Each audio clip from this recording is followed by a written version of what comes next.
My gender is a photosynthetic sea slug with a giant blue pompadour playing the saxophone in an underwater 80s pop band.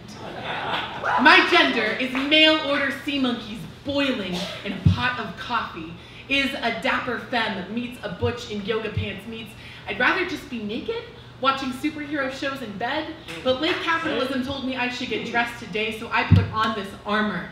My gender is armor. Is a sharpened knife and pink oleander flowers laughs at all the wrong times. It knows you weren't joking. It just hasn't found the right words to say. My gender is a bad academic. Can't cite theory, but will fight you if you mess with our friends. My gender wishes you would stop assuming we are friends if you use the wrong pronouns. My gender used the wrong pronouns for 24 years because we're never given enough words to describe the whole truth of ourselves. My gender wants to know, when you first saw the whole truth of yourself in someone else, when you first looked at a stranger and every muscle fiber sighed, and your veins grinned, and the follicles on the back of your neck stood up on their tippy toes just to get a better view.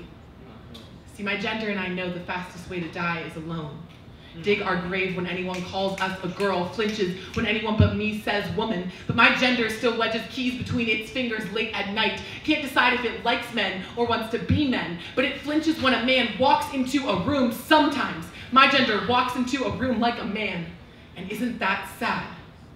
My gender isn't cis, but learned how to be a sister, wants to say trans, but knows the weight of that word. We say non-binary.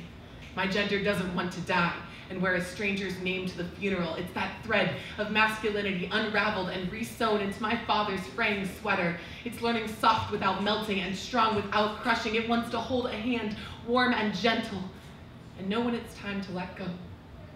See, my gender is figuring out how to be in the future and in this body at the same time, how to survive instead of dying and live instead of surviving, how to reconcile a binary world with all of the beautiful life that refuses to bow to binary classification.